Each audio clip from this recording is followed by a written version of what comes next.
Now let us continue with the logical deductions.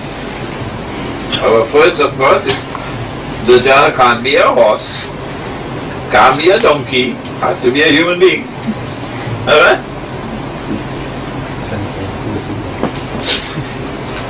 Banu Israel are in Babylon. Is Babylon in the United States? Or is it in France? Where is it? In Iraq. Good, mashallah. We're making progress tonight. Banu Israel are in Babylon. And the Holy Land, where Holy Israel was located, is now under pagan Babylonian rule. But if the Messiah is to rule the world from the throne of Nabi Dawood alayhi salam, he'll have to rule the world from Jerusalem. He'll have to rule the world from a holy state of Israel. Okay? So the Jews deduced that the first thing that the Messiah would have to do would be to liberate the Holy Land for the Jews, because it's now under Babylonian rule, and the Babylonians worship the stars and the moon and the idols and so on. So number one, he'll have to liberate the Holy Land for the Jews. Number two, now don't ask me which hadith did you read this in. Because I just told you these are logical deductions. And if you can't follow my logical deduction, go and play cricket or football or do something else. Don't waste your time with me. Number two, he'd have to bring the Jews back to the Holy Land to reclaim it as their own. Number three, he would have to restore the holy state of Israel in the Holy Land. Number four, he'd have to cause that holy state of Israel to become once again the ruling state in the world. These are the four major things you have to do. You may wish to add one more if you want. And that is the masjid that was built by Sulaiman alayhi salam. They call it the Temple of Solomon. We call it Masjid al-Aqsa. That masjid was destroyed by the Babylonian army. So he's going to have to build the masjid. Okay? Okay. This is what the Messiah will have to do. It follows therefrom that the false Messiah will have to do the same thing. Huh? If he is to successfully impersonate the true Messiah and convince the Jews that he is the true Messiah, he will have to liberate the Holy Land for the Jews. He would have to bring the Jews back to the Holy Land to reclaim it as their own. Number three, he would have to restore the state of Israel in the Holy Land. Number four, he would have to cause that Israel to become once again the ruling state in the world. Don't ask me which hadith I read it in, because these are logical deductions. Because I have people asking me, particularly those who call themselves my brothers, and they are my brothers, the Salafi. Sheikh Imran, which hadith did you read that in? So, brother, why don't you go and play football or something? Don't bother me. Don't bother me, go and play football. You can't understand this. Good.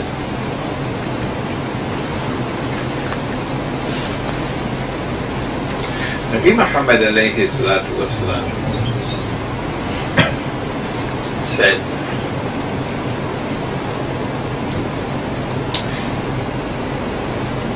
that when Dajjal is released by Allah into the world, he would live on earth for how long? 40 days. One day which would be like a year. One day which would be like a month. One day which would be like a week. And all his days like your days. All his days like your days, meaning all his days, meaning all the rest of his days like your days. Okay, if anybody else come now, don't let them in. Not allowed to come late. Good. One day like a year, one day like a month, one day like a week, and all his days like your days. Okay. Is it possible for us to be on earth and to live in a day which is like a year? Is it possible? Has there ever been in human history any prophet of Allah, any Muslim, anyone who has experienced living on earth in a day which has lasted for a year or more than a year? Huh? I don't know where you all come from,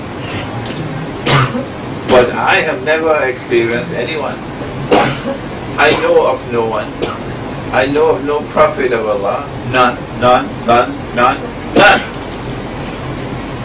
who has experienced such a thing.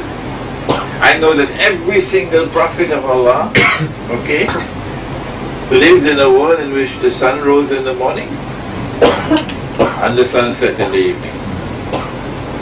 And the day and the night combined to make a day. And that's how it's always been, since Allah created the world. Well then where would this day be which is like a year? If you believe that somewhere in the North Pole or the South Pole or somewhere on the earth there is a day which is like a year, go and play football. And don't waste my time. Because I'm growing impatient now.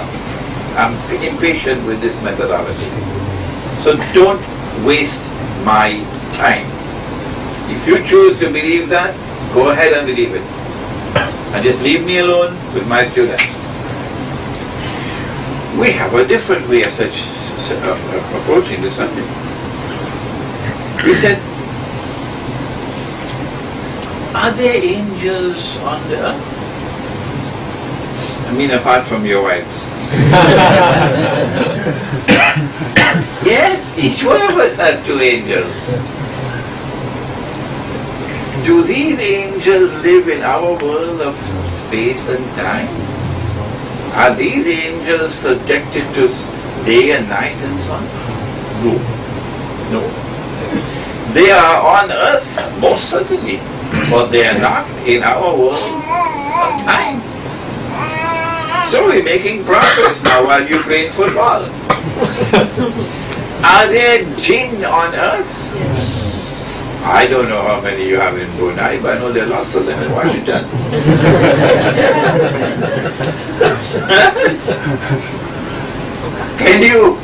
Can you see the jinn? Are the jinn subject to the same day and night that we are subject to? No. So the jinn are here on earth, but not in our world of space and time, not our day. Their day is not like our day. And so only 5 ringgits worth of intelligence. That's all we needed. And we are making progress to understand the hadith. So now we know. Are there other worlds of space and time beside this? But that's how the Quran starts.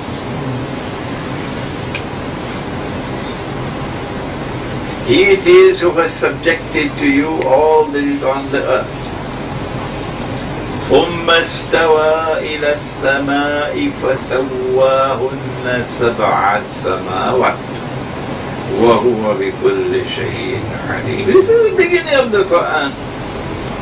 That Allah first created the material universe. The word ard can mean land, like Ardul Muqaddasa, holy land. The word ard can mean earth, and the word ard can mean material universe. All three meanings. So after Allah created the material universe, this world of space and time, He then created or fashioned 7 more worlds of space and time. The samawat. Okay? And beyond these 7 is His arsh, or the command center. The command center. His arsh. And these worlds of space and time differ from each other. The Quran says that there is a day with Allah which is like 1,000 years of your counting. The Quran says that there is a day with Allah which is like 50,000 years of your counting. So the samawat differ from each other. So Dajjal is released on earth, but yet he's not in the material universe. The angels are on earth, but they're not in our world of space and time. So Dajjal can be here, and in the same way that the angels are here and we can't see them, similarly Dajjal can be here and we can't see him. Okay? Is it possible for someone who is in another world of space and time, like the angels, to appear in material form, the human being? Yes. Really? Yes. Are you sure? Yes. If you make a mistake, no dari for you. Okay, give me an example. Give me an example. No, let Yasin take first. There can be Someone in another world of space and time, but can appear in our world of space and time as a human being. Give me an example. Jibril come to MashaAllah, so take dari for him. Jibreel alayhi salam is an angel. An angel. But he came in the masjid in the form of a human being. Okay? And came and sat in front of the Prophet alayhi salatu wasalam. Give me an example of a jinn. Who can give me an example of a jinn? Don't tell me George Bush, huh?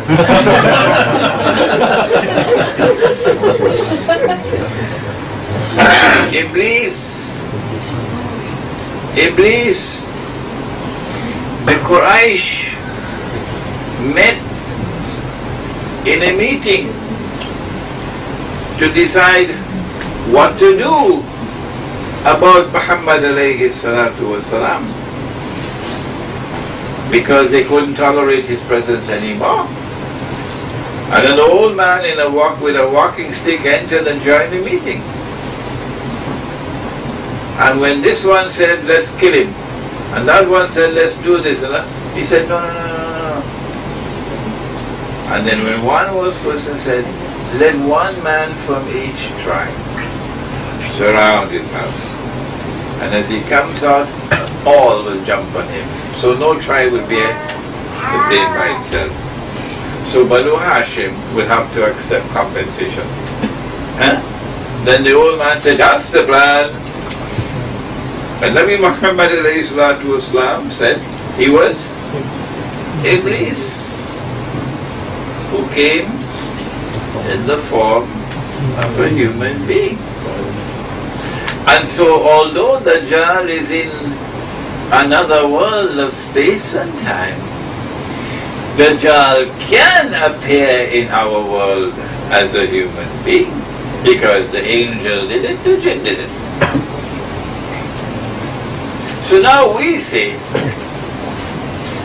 that Dajjal will first have to passage 3 stages of his life, 3 stages, while he is here on earth, before we will see him as a human being. And only when he has completed those 3 stages of his life, then in the very last part of his life, which is only a few days long, only then would we see him as a human being. Good. The fellows who are playing football outside, they are waiting for Dajjal to appear as a human being. And only when he appears as a human being would his mission commence. Prior to that, there is no Dajjal in the world. So his day like a year will commence when he is on earth like a human being. And his day like a month and the day like a week will continue, and he's somewhere on earth. So we say no. You can't see him in a day like a year. You can't see him in a day like a month. You can't see him in a day like a week. But you'll only see him when his day is like our day. And at that time he'll be in Jerusalem, ruling the world from Jerusalem. Now if he has this mission to accomplish, to rule the world from Jerusalem, my gosh, how will a little state of Israel rule the world? That's a tall order. In order for Israel to rule the world, Israel will first have to rule the Arabs, because Israel is surrounded by Arabs. How will little Israel rule the Arabs? How will Israel rule Russia and China? This is an extremely difficult thing. The Prophet said about Dajjal that he would come with 2 things, a river and a fire. But his fire would be the cool waters of his river. And his river will be the fire.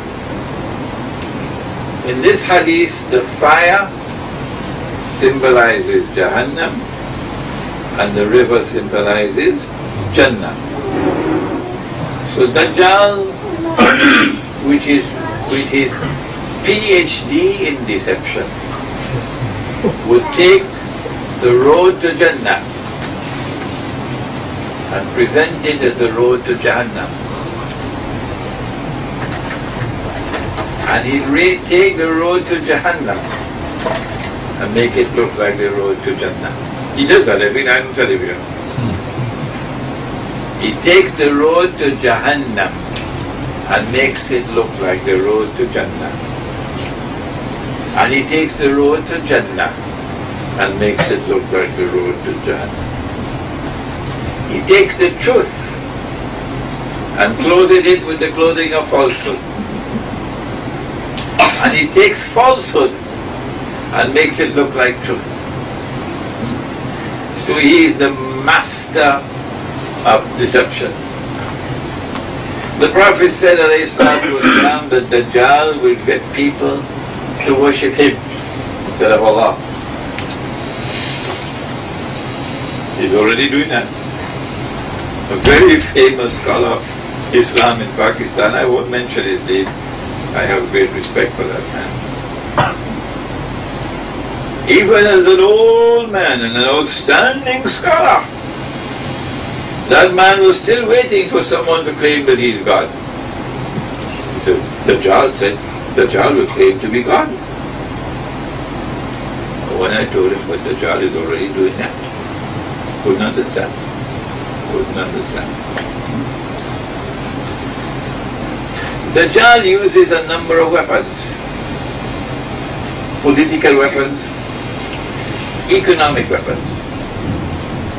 For example, the Prophet said that the age of Dajjal will be the age of kathratul riba. He'll use riba to reduce all those who oppose him to poverty and destitution. And all those who support him will be on the gravy train, driving BMWs and, the gravy train, driving first class. Dajjal also will attack women. The last people to come out of Dajjal will be women.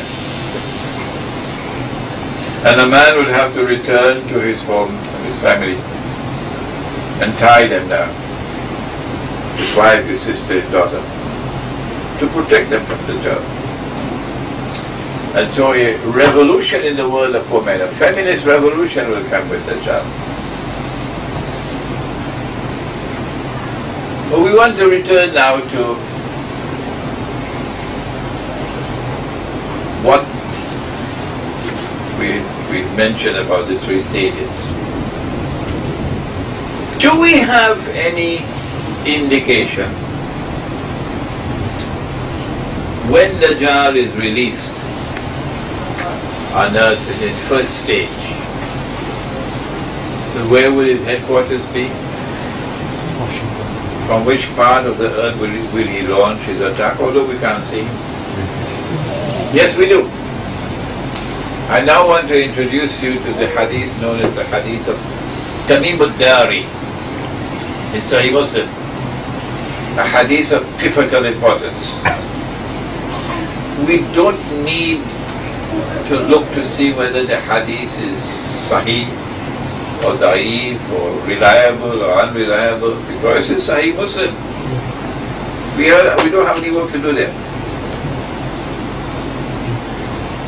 The hadith is that dari was a Christian, took the Shahada, became a Muslim in Medina, and came to the Prophet alayhi salatu wasalam and narrated an event to him. The Prophet alayhi salatu wasalam listened to him. And then the Prophet ﷺ asked the people to sit in the masjid. He says, I have something to say to you. The dari came to me and gave me the news of this event about Dajjal, which confirms what I have been saying to you. The narration does not tell us whether it's a dream or whether it's a vision, or whether it was an actual event. No, you've got to use your own intelligence now. And here is the event. Dari and some 40 of his companions went on board a ship. If you are in the Arab world and you go on board a ship, you either be in the Mediterranean Sea from the Holy Land, or you'll be in the Red Sea from Arabia. Okay. And a storm came and blew the ship for a whole month, so we eliminate the Red Sea. If you're in the Red Sea and a storm comes, within 1 hour you'll be on ground. Not a whole month. So there's only one left, the Mediterranean Sea.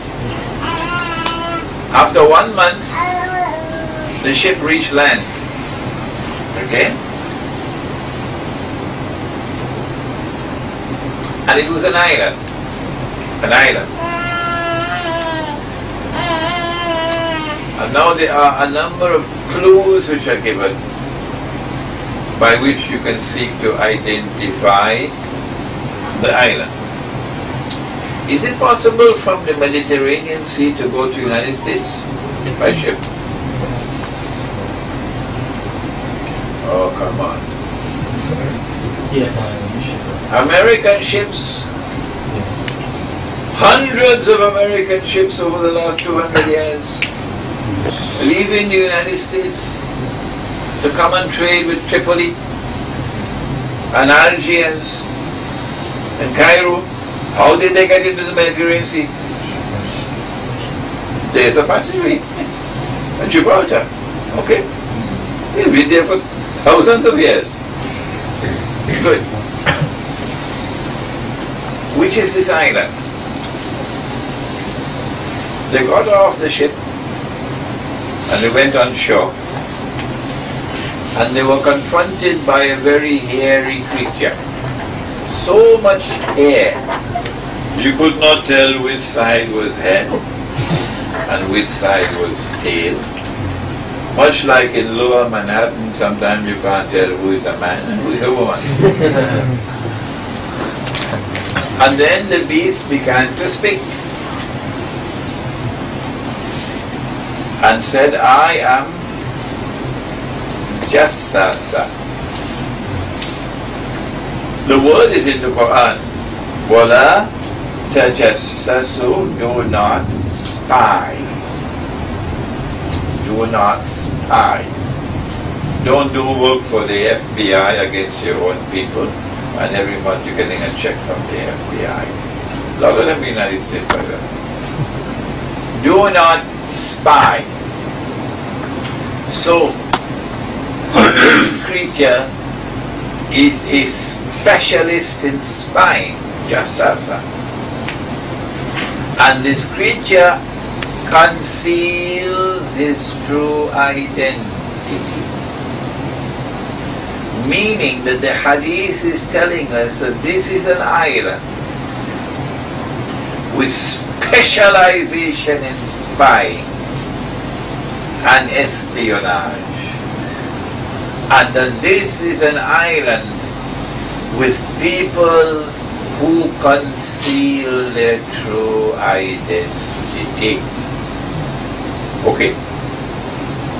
Shall we call the azan and then continue, perform salat and then continue? Yes. Huh? Okay, let me just finish it and we can.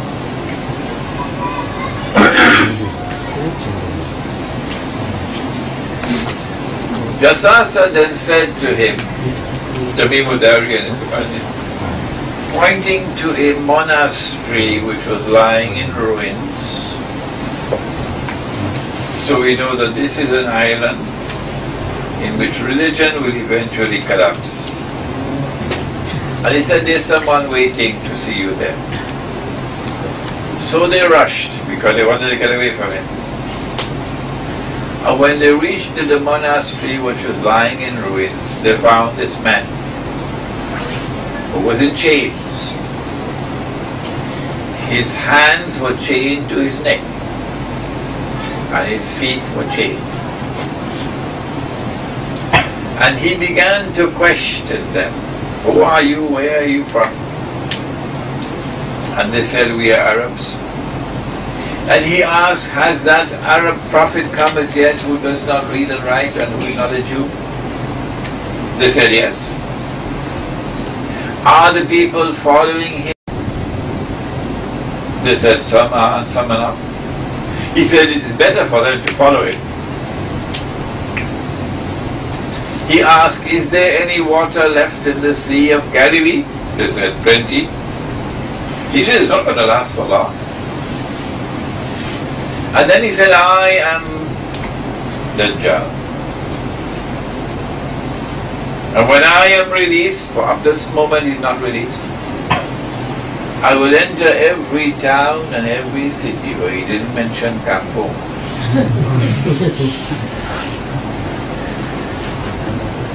I will enter every town and every city. So we know from this hadith that when Dajjal is released on earth, in a day which is like a year. It is from this island that he will commence his mission to rule the world, eventually from Jerusalem. And we ask the question, and it is a legitimate question to ask, which island is it? When we give an answer, we say, this is our opinion. You don't have to accept it. Okay? But if you say we are wrong, you must tell us what is right. Otherwise you can't say we are wrong. So let's perform salat, and mashallah Yasir recites beautifully, and then we come back to continue.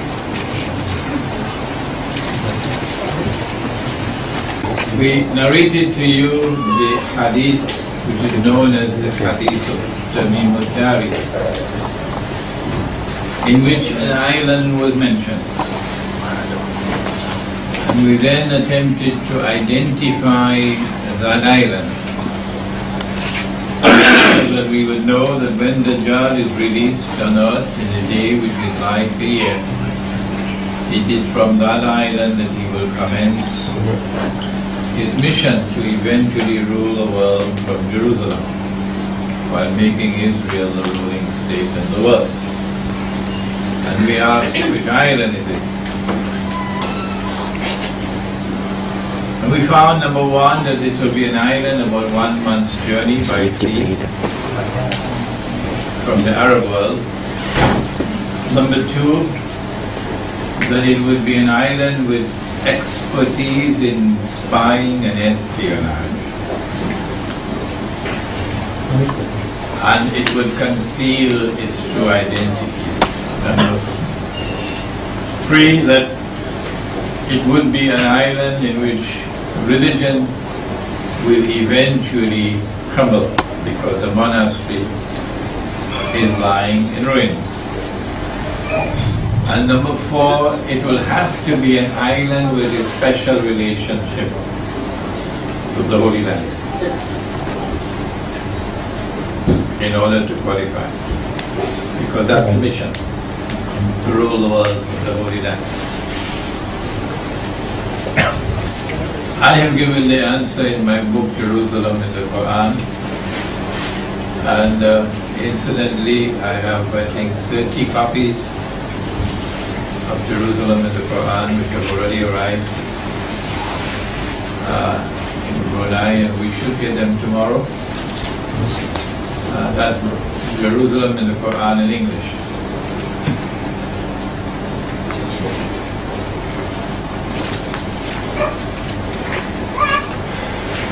And then there is Jerusalem in the Quran translated to Bahasa.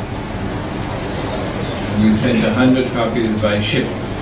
Should have arrived in Brunei yet, I'm not hearing about it. So do please make sure you get a copy and read that book. In Jerusalem in the Quran, I identified the islands as written. But whenever I give my opinion,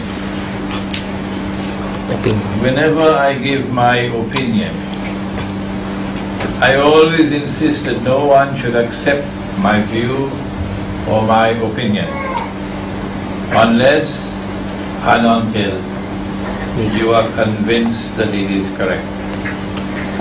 I can't do more than that. So this is my view, the island of Britain. Where is the evidence to support my claim?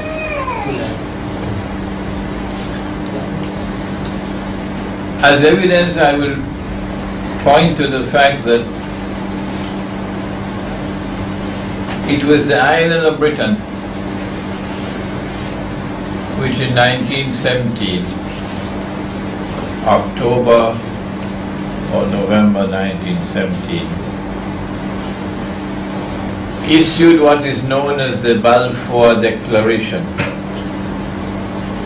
which set the stage for what we now have today. That it is the intention of the British government to work for the establishment of a Jewish national home in the Holy Land. There you are. As plain as the sunshine. This island has to be Britain. Number 2, it was the British army which defeated the Turkish Ottoman Islamic Empire's army in 1917, November, and liberated the Holy Land for the Jews. The British general, whose name was General Allenby, when he entered Jerusalem at the head of this triumphant army, declared, "Today the Crusades have ended." Yeah. Number 3, that it was Britain which ruled over the Holy Land from 1918 to 1948, the successor to the Ottoman Islamic Empire. And during that period of 30 years, allowed the Jews to return to the Holy Land. Number 4, it was Britain which in 1948 presided over the birth of the State of Israel. I don't think that Singapore qualifies. No. I don't think that the island of Borneo qualifies. No. I don't think there's any other island in the world that qualifies as Britain does. And so I came to the conclusion that when Dajjal was released on earth in a day like a year, that it was from Britain that he commenced his efforts to fulfill his mission of impersonating the true Messiah.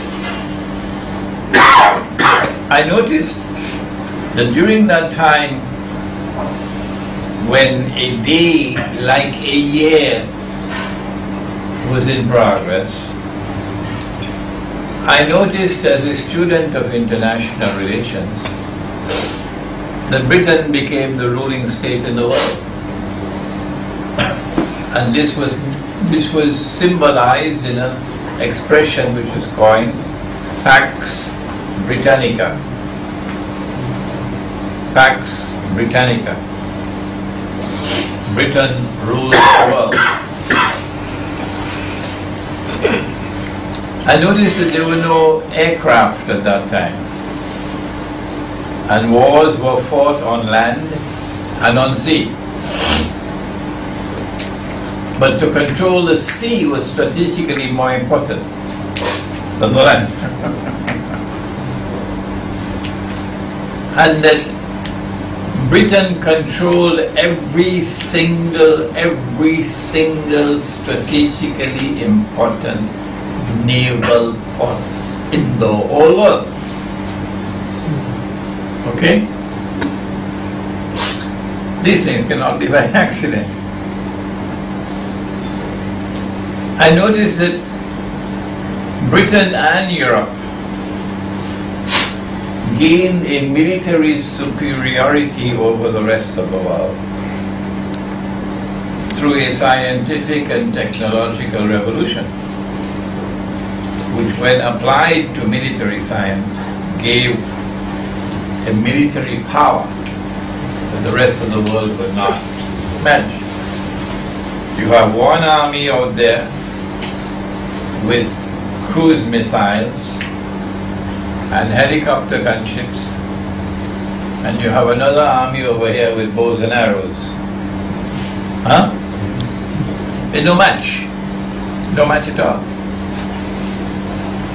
So a preponderant military superiority because of a scientific and technological revolution, which is still proceeding.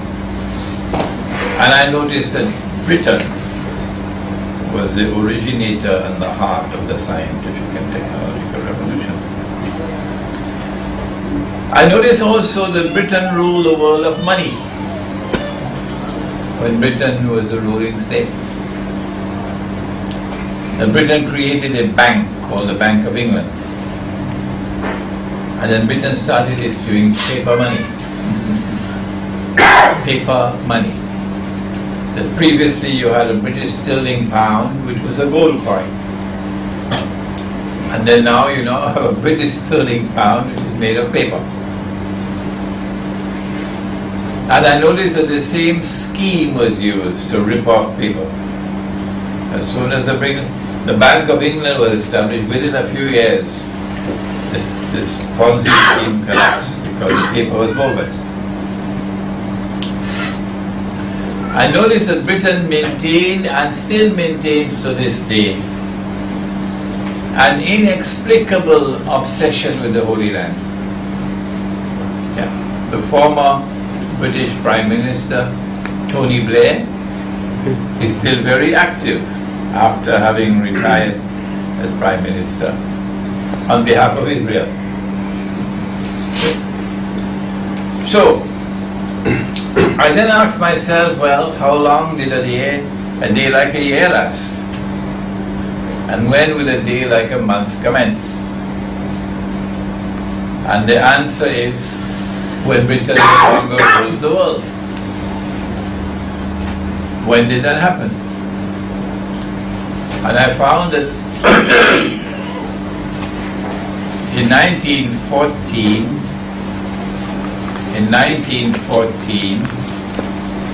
an act of terrorism similar to 9/11 took place. The assassination of the Austrian Duke Franz Ferdinand in Sarajevo. And that assassination triggered off a chain of events which culminated in the First World War. The First World War in turn brought about the collapse and disintegration of the Ottoman Islamic Empire. And the First World War brought about the destruction of Muslim rule over the Holy Land. Britain taking over. But by 1917, Germany was winning the war. Germany had introduced a new weapon of war. What was it? Submarine. Submarine is correct. Why are you afraid to say it? Submarine. And the submarines had surrounded Britain, and Britain was marooned. And Britain had food to last for probably 2 weeks. Britain will have to surrender. And then the Jews got the United States to enter the war. And from the time the United States entered the war, the United States was able to save Britain from defeat. But now it was clear, if I had to save you from defeat, you were no longer the ruling state in the world. So the United States has taken over, or is taking over from Britain. The process of taking over may take years. So I concluded that the United States is now the headquarters, and Dajjal is now in a day which is like a month. And during this period of time, I find that the aircraft has now been introduced into warfare. And in the same way that Britain controlled every single naval port in the world, the United States now has 700 military bases all over the world. Why would the United States, and only the United States, establish 700 military bases all over the world? There has to be an explanation. In the same way as why would Britain establish a naval port in every single strategic location in the whole world? What is it that explains? You cannot answer these questions with normal tools of political analysis from the universities. Forget it, that's a waste of time. You will only answer these questions if you go to a man named Muhammad sallallahu alaihi wasallam. But they don't teach this in the Darul Uloom. No. They don't teach it in Al-Azhar University. How to use the ahadith to understand and explain political realities, economic realities in the world. They don't teach that. No. I noticed that the United States takes over from Britain as the military power in the world. And the United States controls the sky. Every single aircraft constructed in the world today, 90% or 80% of the commercial aircraft that you buy are from the United States. Boeing, number one, and the other companies. And maybe the French are producing some aircraft, but they don't compete. The Russians and Chinese are producing some aircraft, but they don't really compete. And every airline in the world that wants to be competitive is buying mostly American aircraft. Right? So in the same way that Britain controls the sea, United States controls the air. I noticed that the United States takes over the cutting edge of the scientific and technological revolution. Britain has not sent any man up to the moon, although I understand that's a lie, they didn't do it. But sent spacecraft, okay, up into the sky. The cutting edge of space technology today is the United States, not Britain. No. The scientific and technological revolution moved from Britain to the United States.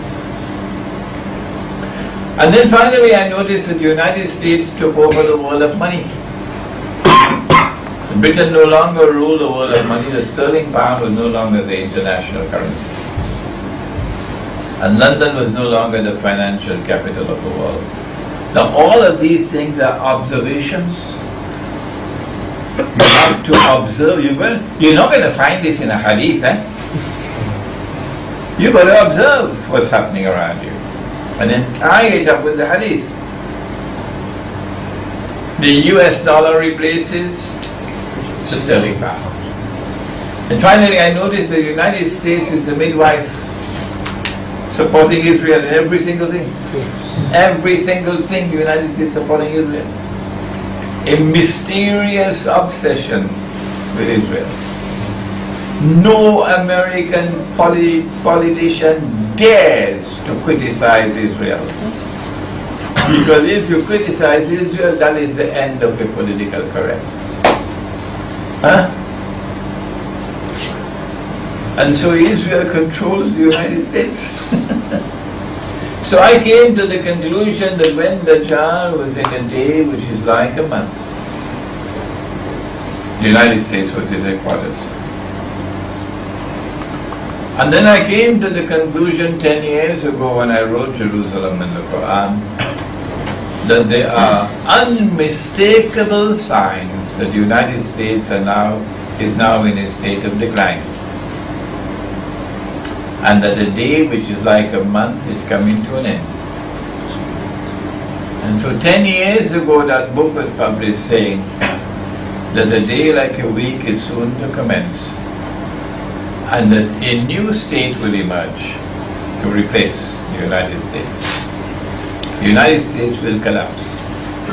The US dollar will collapse. It'll bring down all the paper money in the world with it. And in the same way that Britain was on the verge of military defeat, and the United States had to intervene to save it, so too the United States will have to be on the verge of military defeat, and Israel will have to intervene to save it.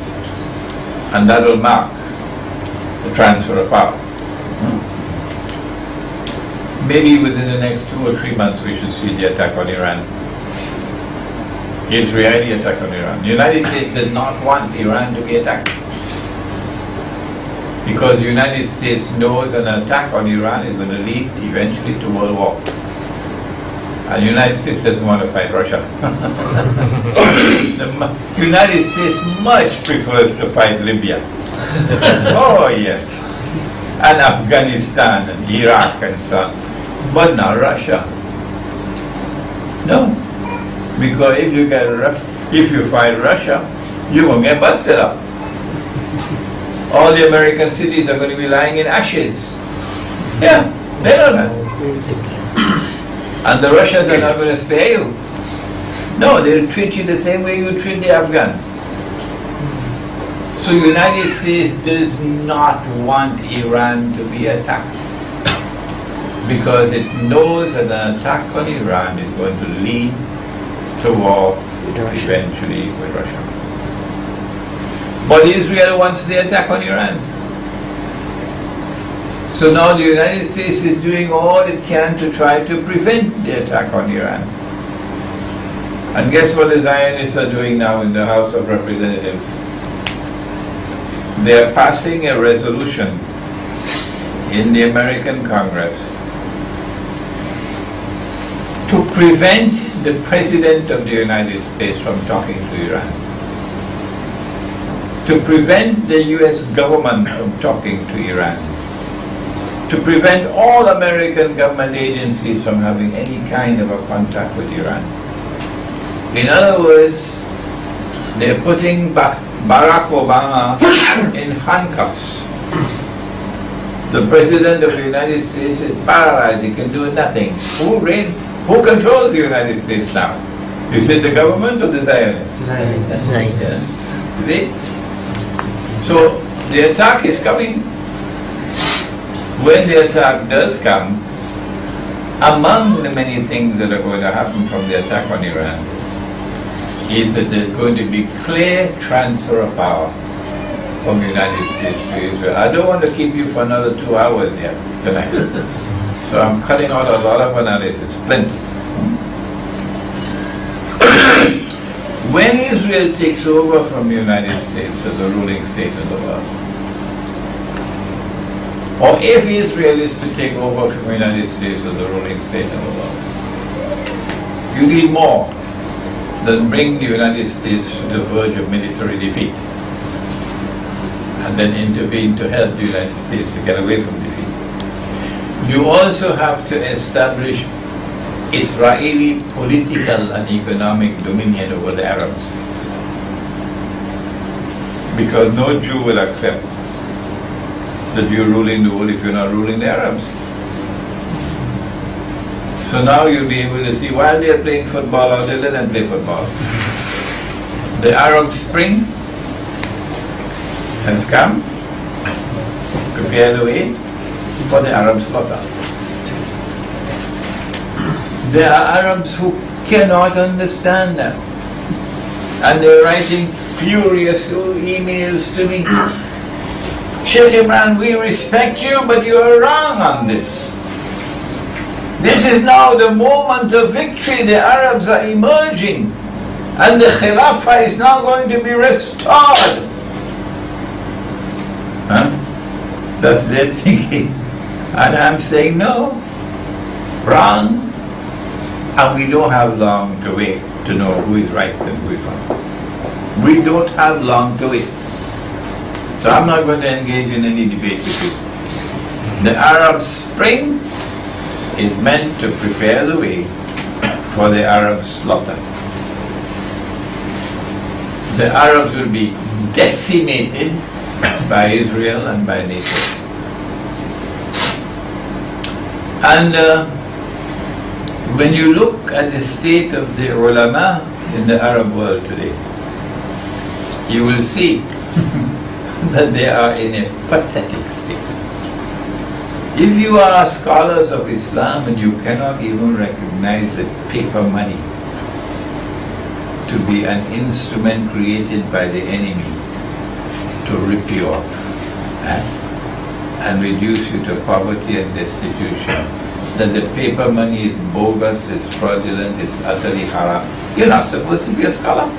Go and drive a bus somewhere, man. That's not scholarship. Huh? If you are scholars, you're supposed to be able to have capacity to think. The farmer is in the field, he doesn't have the time. You can't expect the farmer in the field to be a scholar. He's busy with his work in the field. The businessman is busy with his business. Where are the thinkers? Where are the scholars? Every society needs scholars. Otherwise you don't have a pilot for the ship. The ship is going to shipwreck. And that's the state, pathetic state of the Arab ulama today. That they're beating the drums and clapping over the death of Gaddafi and the destruction of the Libyan government, not recognizing that it's the Zionists who did it. And then the new government in Libya is a Zionist government controlled by the Zionists. So, when the attack on Iran, which takes place within probably another 2 months or so, 3 months, a chain of events will follow. The world is going to be completely different from what it is now. Completely different. And Israel eventually takes over from the United States as the next ruling state in the world. At that time, when Israel rules the world, Israel have to control money. Because Britain control money. The United States control money. So what's the new money going to be? Answer, electronic money. The banking system controls money. No government can issue money anymore. Because there's no printing press for money anymore. It's all electronic. So the banking system controls all the money in the world, not governments. And Israel controls the banking system. The Jews control the banking system. When Israel has ruled the world for a day which is like a week, I don't know how long that's going to be. I can make a guess, maybe 20, 25 years, but I can be wrong. At the end of that will come a man, about whom we began, who will stand up in Israel and declare, I am the Messiah. You and I will recognize him. This is Dajjal. This is Dajjal. The Jews and the Christians who are Zionists will not recognize him. They say, this is the Messiah. Okay? So they'll be deceived. But what about the fellows playing football out there? They will join. They don't care. They say, no, he's not Dajjal. Yes. We will say he is Dajjal. And they will say, no, he's not Dajjal. Why? Just because they busy playing football. Because the Prophet said that Dajjal will ride on a donkey. And the donkey will travel as fast as the clouds. It will be a flying donkey. And the donkey will travel, the donkey will have wings stretched out wide. And the donkey will travel as fast as the clouds. Okay? So those who are playing football are going to be waiting for a flying donkey. And unless and until they see the flying donkey, they will say, he is not Dajjal. We use a different methodology. We recognize this as religious symbolism. And we recognize the flying donkey to be the aircraft. Okay? The Prophet said that Dajjal will step into the ocean and the water will reach him up to his knee. So the fellows playing football are going to ask this fellow to step in the ocean. And let's see how far the water is going to reach you. Okay? In order for the water to reach him up to his knee, this man has to be, 1 mile tall. Huh? No human being is 1 mile tall. We say, no, this is religious symbolism. This symbolizes the technology with which he is able to go down to the bottom of the ocean and pick up things as though the water is reaching him to his knee. The fellows playing football will say, the Prophet said that Dajjal will be jumping between the heavens and the earth. So they say, come on, let's see you jump. And we say, no, this is religious symbolism. Jumping between the heavens and the earth symbolizes the technology for travel in space. The shuttle, for example, going up and down. But now let's take the one who takes the cake. And we there. The Prophet said that Dajjal sees with his left eye. He is blind in the right eye. It looks like a bulging grape. But your Lord is not one eye. Between his eyes, on his forehead, is written the word kafir. And every mu'min will be able to read kafir. Whether that mu'min is katib or ghayru katib, whether he is literate or illiterate, he still be able to read. So the fellow playing football, I'm going to say, he sees with two eyes. He is not one-eyed. He cannot possibly be Dajjal. And we say, but he is Dajjal. Because the one eye is symbolism. When the Prophet said that he sees with his left eye, the left eye symbolizes external sight. And when the Prophet said that he is blind in the right eye, the blind right eye symbolizes internal blindness. And the reason why the mu'min can read, but the kafir cannot read on his forehead, is because the mu'min is not reading with these eyes. He's reading with the internal eye. And the reason why the kafir cannot read, not because something wrong with his eyes, you don't have to send him to the eye specialist, you dum-dum. No, nothing wrong with his eyes. But the reason why he cannot read is because he's internally blind. So there is a tremendous test of methodology here. Ours and theirs. I call that the flying donkey methodology. The flying donkey. Because they insist on a literal interpretation of every hadith. Okay? Today they are usually the Salafi. And I have, alhamdulillah, students of mine who are Salafi. And I have students of mine who are Sufi. And they're both my students.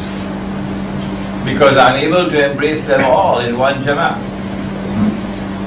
That methodology cannot crack open the subject of Dajjal. Not at all. When Dajjal declares that he is the Messiah, at that time Allah will cause Imam al-Mahdi to emerge. At that time he will attack the Imam. At that time Nabi Isa alayhi salam will return. At that time Nabi Isa alayhi salam will kill Dajjal. And when he is killed, he passes into non-existence. Yeah. Because he does not have to be raised for judgment, to be judged by Allah and to be rewarded or punished. No. Because he was created for this mission. And when that mission is completed, he passes into non-existence. So he is not a human being. But he will appear in the form of a human being. Fellas playing football can't understand that. They cannot understand, they will not accept that. After Dajjal has been destroyed, killed, at that time a Muslim army will then liberate the Holy Land, and the truth will triumph in the Holy Land, and history will end with the triumph of truth over falsehood, and justice over oppression and tyranny. This has been a brief introduction to Dajjal. If I were to give you the complete subject, we'd be here for the whole night. The whole night. Okay? I have left out critically important parts of the subject. The part pertaining to riba. Dajjal is the master of the modern economy. The banking system has come from Dajjal. Dajjal is the author of the monetary system, the paper money. Dajjal is the author or the architect of the electronic money system. Dajjal is the architect of the modern state, which claims sovereignty, where previously Allah was recognized as sovereign.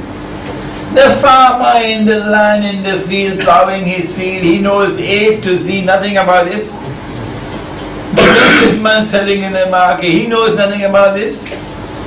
You can't expect him to do the political analysis. The scholars have to do it. And they have failed.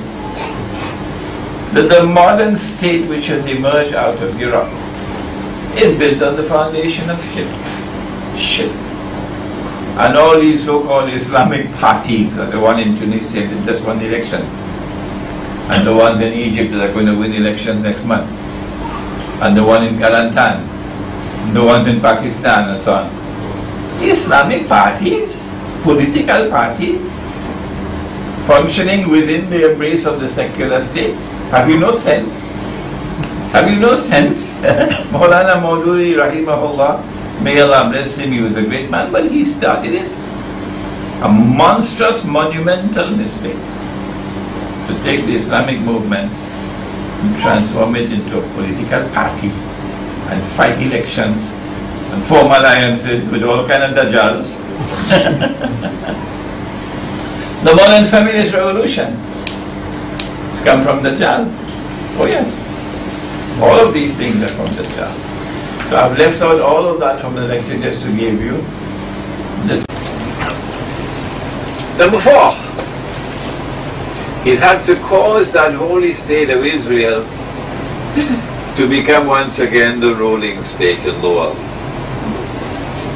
These are the 4 major things you have to do. You may wish to add one more if you want.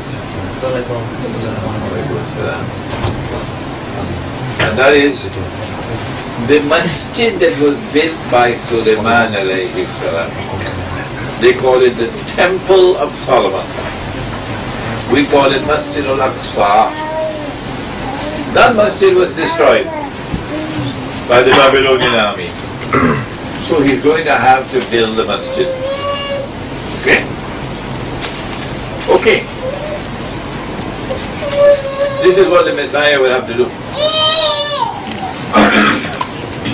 It follows therefrom that the false Messiah will have to do the same thing. Huh? If he is to successfully impersonate the true Messiah and convince the Jews that he is the true Messiah, he will have to liberate the Holy Land for the Jews. He would have to bring the Jews back to the Holy Land to reclaim it as their own. Number 3, he would have to restore the state of Israel in the Holy Land. Number 4, he would have to cause that Israel to become once again the ruling state in the world. Don't ask me which hadith are in it, because these are logical deductions. Because I have people asking me, particularly those who call themselves my brothers, and they are my brothers, the Salafi. Sheikh Imran, which hadith did you read that in? So brother, why don't you go and play football or something? Don't bother me. Don't bother me, go and play football. You can't understand this. Hey, the jinn? Are the jinn subject to the same day and night that we are subject to? No. So the jinn are here on earth, but not in our world of space and time, not our day. Their day is not like our day. And so only 5 ringgits worth of intelligence. That's all we needed. And we're making progress to understand the hadith. So now we know. Are there other worlds of space and time beside this? But that's how the Quran starts.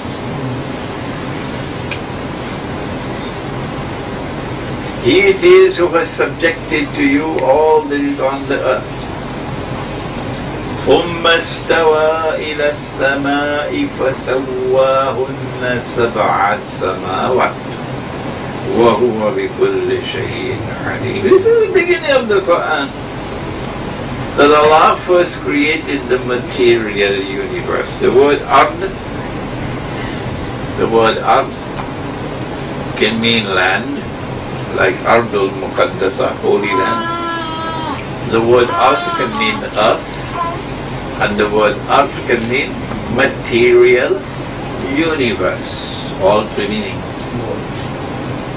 So after Allah created the material universe, this world of space and time, He then created or fashioned 7 more worlds of space and time.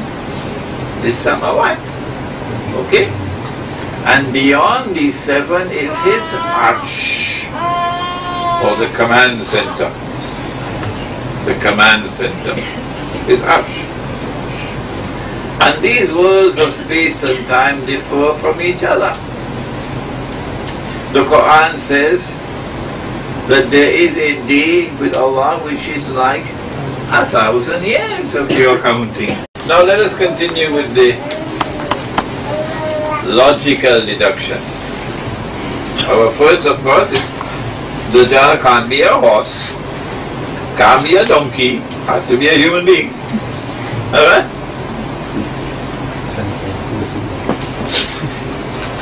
Banu Israel are in Babylon. Is Babylon in the United States?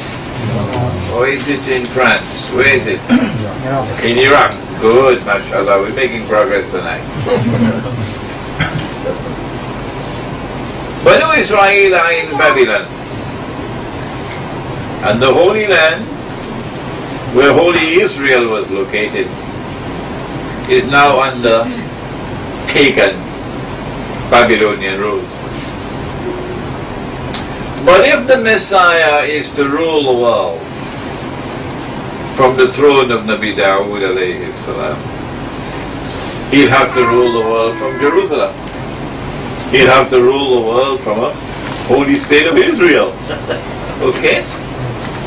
So the Jews deduced that the first thing that the Messiah would have to do would be to liberate the Holy Land for the Jews, because it's now under Babylonian rule, and the Babylonians worship the stars and the moon and the idols and so on. So number one, he'd have to liberate the Holy Land for the Jews. Number two, now don't ask me which hadith did you read this in. Because I just told you these are logical deductions. And if you can't follow my logical deduction, go and play cricket or football or do something else. Don't waste your time with me. Number two, he'd have to bring the Jews back to the Holy Land to reclaim it as their own. Number three, he would have to restore the holy state of Israel in the Holy Land. Good.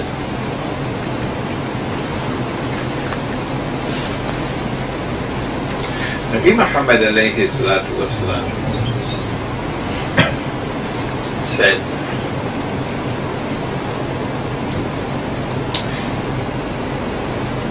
that when Dajjal is released by Allah into the world,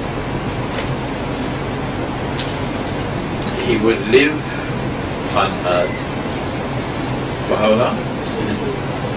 40 days. One day, which would be like a year.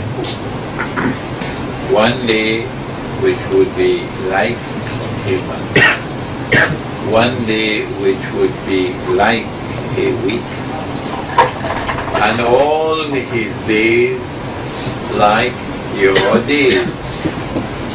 All his days like your days, meaning all his days, meaning all the rest of his days like your days. Okay, if anybody else come now, don't let them in.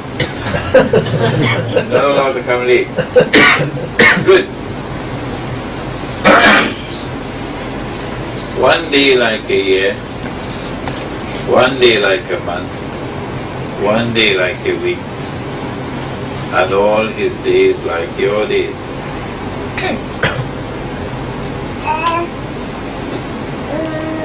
Is it possible for us to be on earth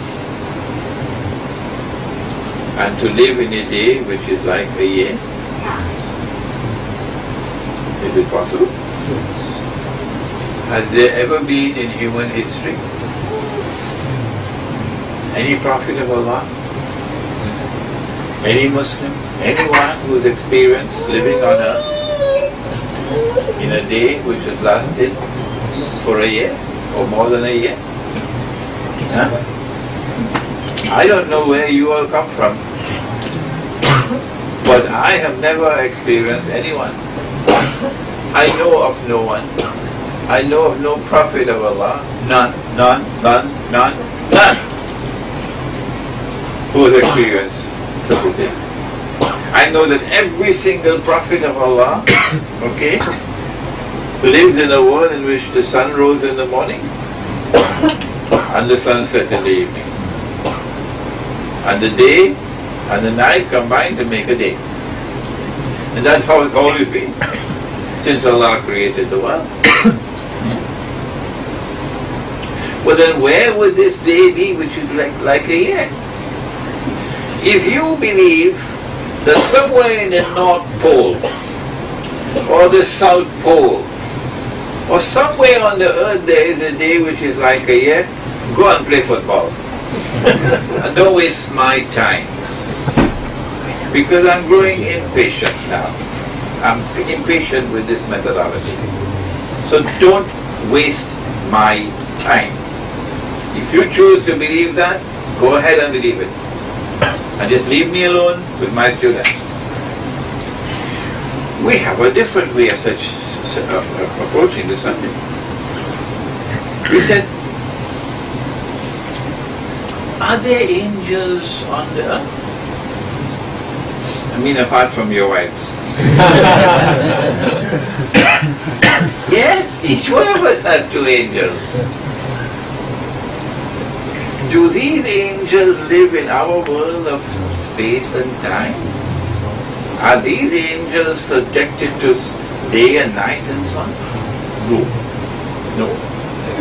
They are on earth, most certainly, but they are not in our world of time.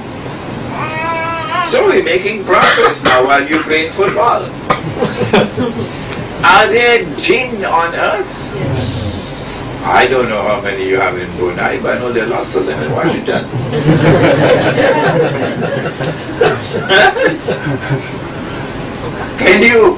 Can you see